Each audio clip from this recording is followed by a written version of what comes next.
청소년 상담사 3급 상담 이론 강의를 시작하도록 하겠습니다. 청소년 상담의 기초입니다. 청소년 상담의 기초는 청소년의 특징, 자질, 태도, 청소년 내담자의 특징, 청소년 문제, 청소년 상담자의 윤리에 대해서 이야기 나누어 보도록 하겠습니다. 청소년 상담의 특징입니다. 청소년의 특징이 아닌 청소년 상담의 특징입니다. 청소년 상담의 대상은 청소년의 관련인 양육자 혹은 교육자 혹은 지역사회 연계 주민들 등등이 모두 포함되어 있다는 의미입니다. 청소년 관련인 그리고 관련 기관 사람들을 포함하고 있습니다. 여기에서는 청소년을 상담하고 있는 상담사도 포함된다라는 의미입니다. 심리치료적인 측면보다는 청소년의 건전한 발달과 성장을 돕는 예방적이고 교육적인 측면과 위기에 처한 청소년들에 대한 직접적인 개입, 그리고 지원, 자립이 포함되어 있습니다.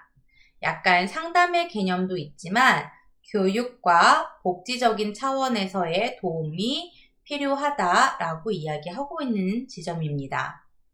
1대1의 개인 면접뿐만 아니라 소규모 또는 대규모 형태의 집단 교육, 그리고 훈련, 컴퓨터나 전화 등을 이용한 매체 상담 등 다양한 방법으로 활용할 수 있습니다. 청소년기 발달 특성과 관련된 자아 정체감 확립, 긍정적 자아 개념 형성, 건전한 가치관 정립이 목표가 되어 있습니다. 청소년 상담의 목표입니다. 대다수 청소년의 성장과 발달을 촉진합니다. 아직은 성장하고 발달해야 하는 청소년 시기로 보고 있기 때문에 문제의 해결이라는 핵심보다는 청소년의 성장, 바른 성장과 올바른 발달을 촉진하는 것에 그 목표를 두고 있습니다. 청소년이 일상생활에서 직면하는 문제의 해결을 조력한다. 일상생활에서 직면하게 되는 문제 해결을 조력한다. 주변 정리 혹은 도움이 필요한 부분에 있어서 도움을 줌으로써 문제를 해결하는 것 혹은 해결할 수 있는 방법들을 제시해 주는 것을 이 청소년 상담의 목표로 생각하고 있습니다. 세 번째, 청소년들의 유능성 발달을 촉진합니다. 아직 무한한 잠재력을 가지고 있는 청소년들에게 아직 발견되지 않은 것들, 청소년 자체 내에 있는 강점들을 찾음으로써 그들의 유능성을 찾고 그것을 발달할 수 있도록 촉진해주는 역할이 이 상담의 목표입니다.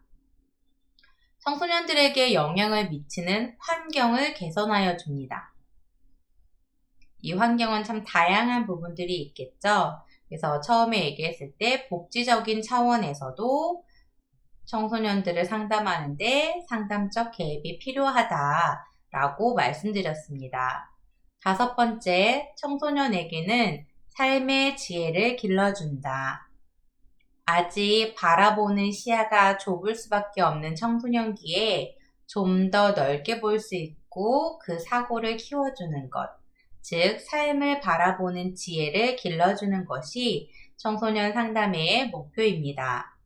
여섯 번째, 경제적, 사회적, 심리적으로 위기에 처한 청소년의 안정적인 생활을 보장해주는 것을 상담의 목표로 두고 있습니다. 청소년 상담자의 자질에 대해서 알아보도록 하겠습니다. 이 자질은 시험에 자주 나오는 부분이라서 잘 구분해 두시면 좋을 것 같아요. 이 모든 것들이 청소년 상담사의 자질이지만 이게 인성적인 자질인 것인지 전문적인 자질인 것인지 구분하여 알아갈 수 있도록 문제가 나옵니다. 자, 그럼 인성적인 자질에 대해서 알아보도록 하겠습니다. 인성적 자질에는 청소년 상담에 대한 사명의식을 가지고 있는 상담자가 상담을 진행하는 것이 좋겠죠. 그래서 청소년 상담에 대한 사명의식이 있어야 합니다. 긍정적인 청소년관을 가지고 있어야 합니다. 이때 청소년 상담사는 언제나 청소년에 대한 자신의 기본 관점이나 이런 가치관, 바라보고 있는 시선이 어떤지 자각하고 있어야 하며 자신이 청소년관이 내담자를 올바르게 이해하고 있는지, 상담하는 데 적합한 것인지 자기를 다시 돌아볼 수 있어야 합니다. 어떻게 보면 자기성찰, 상담자의 자기성찰에 대한 부분이라고 바라보시면 좋을 것 같습니다. 세 번째, 바람직한 인간관과 인간적 자질입니다. 인간에 대해서 기본적으로 호기심과 탐구심이 있어야 하고 경청과 대화 능력이 있어야 합니다. 공감하고 이해하는 능력이 있어야 하며 통찰 능력도 필요합니다. 친밀감을 형성하고 유지하는 것, 그리고 융통성 있게 행동하는 것, 내담자의 욕구에 관심을 갖는 것입니다. 전문적인 자질로 넘어가 보도록 하겠습니다. 청소년 상담자의 전문적인 자질은 청소년 관련 기본 지식이 있어야 합니다. 저희가 이렇게 이론 공부를 하는 것도 사실 전문가적인 자질을 향상시키기 위한 방법 중 하나이고 자격증 취득도 그 중에 하나라고 바라보시면 좋을 것 같습니다. 청소년 관련 일반적인 지식을 숙지하고 상담 이론과 상담 기법에 대한 지식을 숙지합니다. 또한 어떤 일을 할 때에 실무에 관한 지식이 꼭 필요하게 되겠죠. 청소년 상담사로서 일할 때 어떤 실무적인 것들이 있는지 그 지식을 갖춰 놓으면 그 전문적인 자질을 갖고 있다고 말할 수 있습니다. 그렇다면 실무에 관한 것들은 어떤 것들이 있을까요? 기관의 사례 관리를 하는 절차, 관련 법과 윤리, 소속된 조직에 관한 것들, 사례 관리에 관한 것들이 여기에 해당합니다. 두 번째, 청소년 상담 관련 기술입니다. 상담에는 기본적인 이론과 기법들이 있지만 청소년에게 맞는 특성에 맞는 기법과 이론이 더 선호되는 것들이 있을 것입니다. 그거에 대한 관련 기술이나 지식들을 숙지해 두는 것이 전문적인 자질에 영향을 끼친다고 이야기하고 있습니다. 세 번째, 상담 이외의 능력도 이 자질에 포함됩니다. 상담 이외의 자질로는 능력으로는 사업 추진 능력, 동료들 간의 인간관계, 연구 관련 능력, 전문가로서의 자기 개발 노력이 이 부분을 기술되어 있습니다. 청소년 상담자의 태도에 대해서 알아보도록 하겠습니다. 첫 번째, 수용입니다. 청소년 내담자의 행동에 대해 판단하지 않고 있는 그대로를 수용해 줍니다. 행동 혹은 감정을 전적으로 수용한다기보다는 그렇게 느낄 수 있겠다. 너는 그 상황에서 그렇게 충분히 느낄 수 있었을 것 같아. 라고 그 감정에 대한 수용을 이야기합니다. 두 번째, 예민성 혹은 민감성이라고 이야기하는 부분입니다. 내담자의 미세한 역동에 대해 예민성이 높아야 그것에 대해서 감지하고 상담 현장에서 이 민감성이 높았던 부분에 대해서, 이 역동성이 일어났던 부분에 대해서 다루고 이야기 나눌 수 있을 것입니다. 세 번째, 개방성입니다. 상담자의 과거 경험을 드러내는 것입니다. 이때는 뜬금없이 내 경험에 대해 이야기한다기보다는 내담자가 느끼고 있는 상황에 나도 그런 경험이 있다면 그 부분을 드러내는 것인데, 이때 이 드러낼 때에는 나는 이렇게 극복하였다. 혹은 나도 그때 그런 감정을 느꼈었는데 너도 나처럼 이렇게 힘들지 않았겠느냐. 공감하는 방법들의 하나로 사용하시면 좋을 것 같습니다. 나의 개방성은 목적이 있고 이 상담 현장에서 유용하게 사용될 때 개방하는 것이고 목적성 없이는 개방되어지지 않습니다.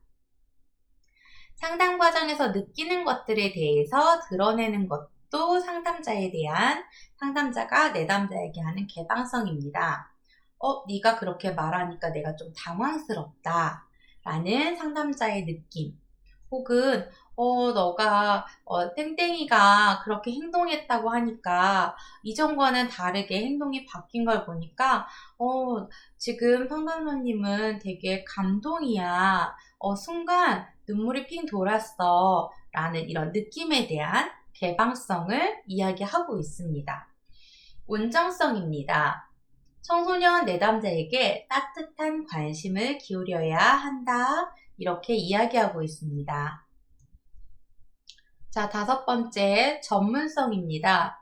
상담의 필수적인 정보, 지식, 기술을 구비하는 것을 이야기합니다.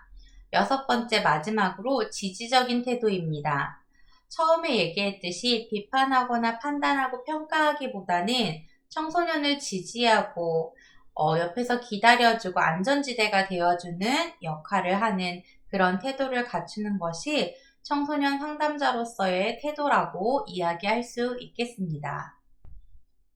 그렇다면 이 청소년 상담을 받는 이 청소년 내담자의 특징은 어떠한지 한번 알아보도록 하겠습니다. 상담의 동기가 부족한 친구들이 많이 있습니다. 억지로 끌려오거나 받아야만 하는 어떤 상담의 명령을 받은 친구들이 받는 경우가 많기 때문에 상담 동기가 부족하다라는 특징을 가지고 있습니다. 청소년 내담자는 상담자를 부정적으로 지각하는 경향이 있습니다. 왜냐하면 내가 아는 부모님, 내가 아는 선생님, 나를 가르치려고 하는 사람, 나를 수정시키려고 하는 사람, 훈계하는 사람으로 바라보는 경향이 많기 때문에 어른은 다 똑같지 뭐 이렇게 나를 힘들게 하는 대상으로 바라보고 있어서 부정적인 시각으로 지각하는 경우가 많다고 이야기하고 있습니다. 상담 동기가 낮은 청소년 내담자는 상담에서 요구되는 지구력이 부족하다고 보여집니다. 이 지구력이라는 것은 장기간 이어지는 시간, 40분 동안 이어지는 이 공간 안에서의 것들을 지구력 있게 기다리고 견디고 하는 것들이 어렵고, 또한 일회성으로 끝나는 것이 아니라 우리가 2회기, 3회기, 4회기 계속 만나게 된다면 이 만남을 지속해야 하는 이 관계에 대해서도 지속력을 갖추는 것이, 조금 인내력을 갖추는 것이 어렵다고 바라보고 있습니다. 이것은 동기가 부족하기 때문이다 라는 것과 매우 같은 지점에 서 있는 부분입니다. 청소년들의 연령적으로 피아제의 구체적 조작 단계에서 벗어나 형식적 조작 단계에 있지만 인지적인 능력이 부족한 상태임을 청소년 상담사의 현 위치라는 것을 저희가 알아두면 좋을 것 같습니다. 청소년들은 한 가지에 대한 관심을 지속적으로 유지하지 못하고 동시다발적인 관심을 보이기도 합니다. 이 동시다발적인 관심이라는 것은 잘 기억해 두시면 좋을 것 같습니다. 청소년들은 환경으로부터 지배적인 영향을 받습니다. 굉장히 독립적인 하나의 개체로 보이지만 주변 환경에 대해서 많은 부분 영향을 받고 있다는 것이죠. 혼자 독립적으로 보이지만 가정 환경이나 경제적인 것들, 친구 관계들, 이 모든 것들이 인생의 모두 중심에 차지하고 있는 것처럼 혹은 독자적으로 활동할 수 없는 경제적인 면들, 이것들이 이 환경이 이 청소년을 매우 지배하고 있고 그러므로 영향을 다양하게 받고 있다는 것을 우리는 알고 있어야 합니다. 그래서 상담의 목표 중에 환경을 바꾸어 준다 라고 이야기했던 부분이 여기에 있습니다. 청소년기는 급속하게 성장하고 발달하는 시기입니다. 성장과 발달이 급속하게 일어나는 시기임을 우리는 알고 있어야 할 것 같습니다. 마지막으로 청소년 문제는 복합적이고 종합적인 특성을 지니고 있습니다.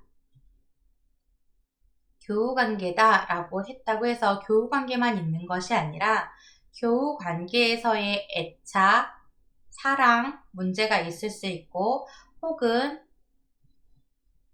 학업적인 문제, 경쟁의식, 아니면 패배의식 등등이 이 안에서 같이 복합적으로 일어나고 있다. 하나의 주제로 보이지만 그 안에는 다양한 것들이 종합적으로 역동이 일어나고 있다라고 바라보시면 이해가 편안하실 것 같습니다. 청소년 상담, 청소년들의 특징에는 종합적이고 복합적인 문제가 있다라고 말씀드렸는데 그렇다면 청소년들이 가지고 있는 문제에는 어떤 유형들이 있는지 한번 살펴보도록 하겠습니다. 학업 그리고 진로에 대한 문제가 있습니다. 우리 학생들이 제일 많이 이야기하는 부분이기도 하죠. 고등학생이 되면 대학을 어디로 갈 것인가? 아니면 취업을 해야 되나? 이렇게 진로적인 면들에 많은 고민들이 있기 때문에 이게 점수에도 연관이 되어 있고 매우 많은 부분을 차지하고 있는 것 같습니다.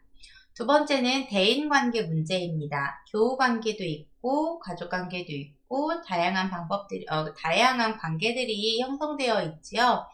여기에서 대인관계 문제가 청소년기의 문제로 발생하고 있으며 비행과 일탈이 있습니다. 또한 네 번째로는 자아 정체감 및 가치관의 문제입니다. 자기를 형성해 나아가는 시기이기 때문에 나는 누구인지, 나는 무엇을 좋아하는지, 나는 어떤 사람인지, 나의 존재는 무엇인지 다양하게 그리고 내가 꿈꾸는 세상, 사회에 대한 비판도 생겨나고 사회에 대한 비판이 아니더라도 타인에 대한 비판이 생겨나고 나에 대한 비판이 생겨나며 이 가치관들을 형성해 나아가는 시기이기 때문에 매우 혼란스럽고 이 가운데에서 문제가 발생하는 경우가 자주 일어나는 것 같습니다. 다섯 번째로는 심리적 부적응 행동입니다. 청소년기는 질풍노도의 시기라고 일컫습니다. 청소년들이 급격한 변화를 적절하게 대처하지 못하면 심리적 부적응이나 문제행동을 일으키기도 합니다. 이때 대표적으로 분노라는 감정은 누구나도 느낄 수 있는 감정임에도 불구하고 자주 화가 나고 이 화를 어떻게 할 줄 몰라서 공격적인 성향으로 나타나기도 합니다. 이렇게 이런 부적응 행동들, 화를 느끼는 것이 문제가 아니라 공격성으로 나타나는 문제 행동들이 일어나기도 한다고 이야기하고 있습니다. 여섯 번째, 주의력 결핍, 과잉행동 장애 학생들이 점점 늘어나고 있기에 이것은 대인관계와 진로, 학업에 영향을 미치고 있기에 매우 중요한 이야기 중에 하나라고 바라볼 수 있습니다. 이것만 보아도 우리가 복합적으로 종합적인 문제가 발생한다를 이해하실 수 있게 되실 것 같습니다. 일곱 번째로 인터넷, 스마트폰 중독 문제가 있습니다. 지금 이것은 문제를 해결하기보다는 예방하고 교육하는 측면에서 많이 이루어지고 있고요. 하지만 그럼에도 불구하고 스마트폰 중독 친구들이 급증하고 있습니다. 그 이유는 저희의 생활 전반에 스마트폰과 인터넷을 떼어낼 수 없기 때문이고요.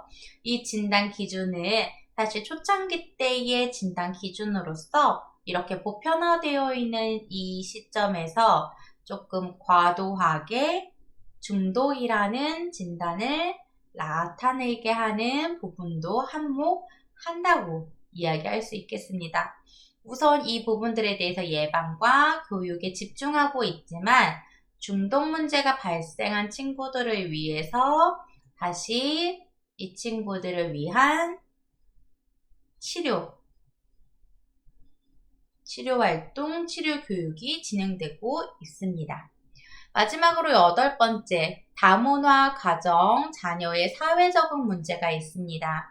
이 사회 적응 문제는 다문화 가정이기 때문은 아닙니다. 하지만 다문화 가정 자녀들만 일으키는 부분은 아닙니다. 하지만 소수 혹은 약자로 분리되어지는 우리에게 편견을 가져다주는 부분으로서 다문화 가정이라는 것만으로도 뭔가 적개심을 가지고 그들이 이 사회에 적응하는 데 어려움이 있다라고 이야기합니다. 그랬을 때 정말 사회에 적응하지 못하고 문제가 발생하게 되는데 이 부분을 다문화 가정 자녀로 포커싱해서 맞추고 있고요.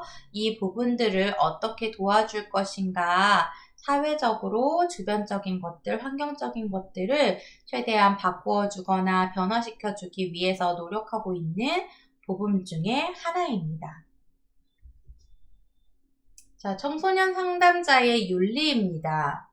매우 중요하게 다루어지는 부분이고요. 지금은 청소년 상담사 혹은 상담사의 윤리 규정이 굉장히 중요한 부분으로 이슈화되고 있습니다. 꼭 기억해 두시고 상담사로서의 일을 하시는데 발생할 수 있는 것들 혹은 내가 이게 맞는지 저게 맞는지 헷갈리는 것들이 발생했을 때 이 윤리에 대한 기준으로서 생각해 보시고 동료 혹은 기관에 있는 기관장과 함께 회의하고 합의하면서 이 부분들을 헤쳐나가셨으면 좋겠습니다.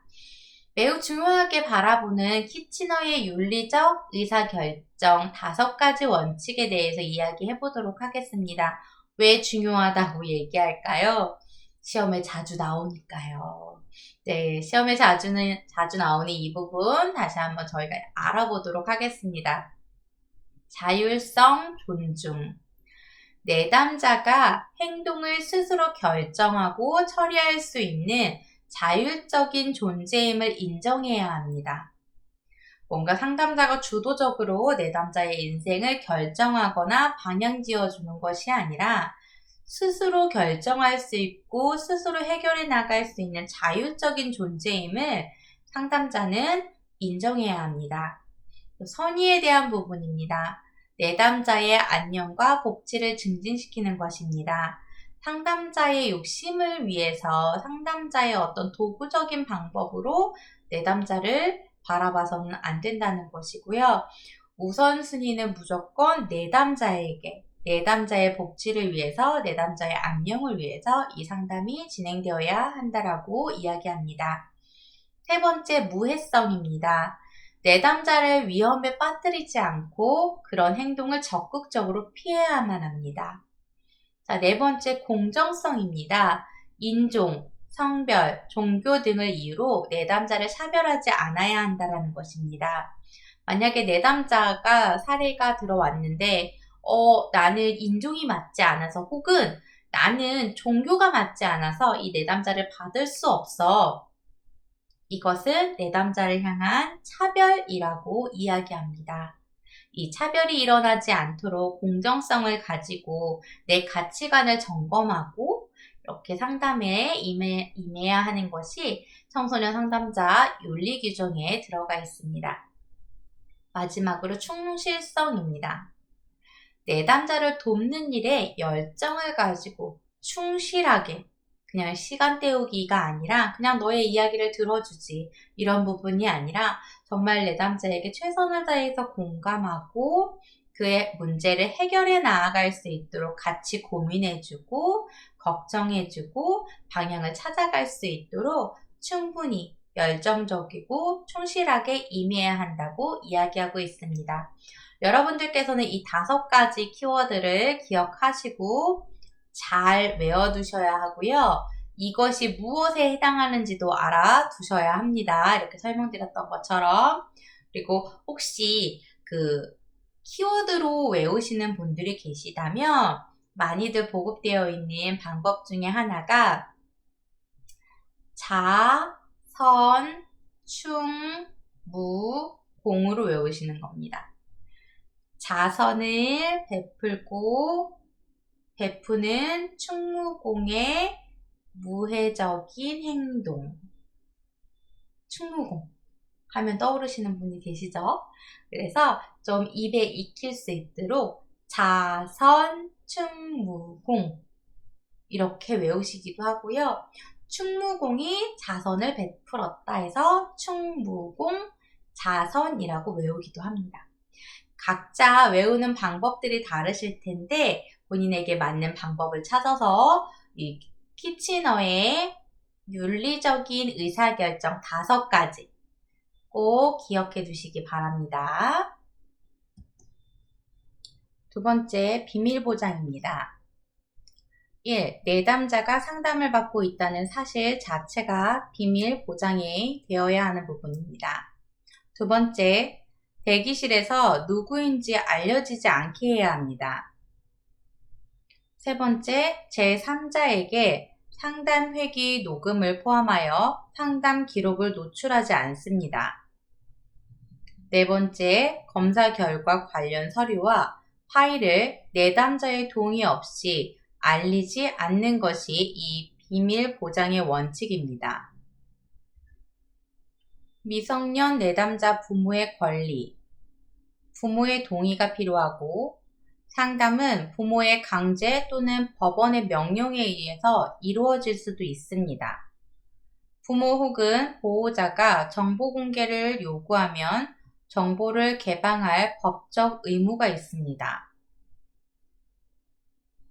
하지만 이런 부분들이 아니라면 내담자와 청소년 내담자와 이야기 나누었던 것들은 부모여도 비밀 보장이 이루어져야 한다는 것을 기본 세팅으로 하고 상담이 진행됩니다. 비밀 보장의 한계가 있습니다. 이 비밀 보장의 한계는 내담자에게 꼭 고지되어야 되는 부분들 중 하나임을 인식하시고 기억해 두셨다가 상담을 진행하실 때 꼭 비밀 보장 한계에 대해서도 안내해 주시기 바랍니다. 내담자의 상태가 자신 또는 타인에게 위험성이 있는 경우, 자해, 자살,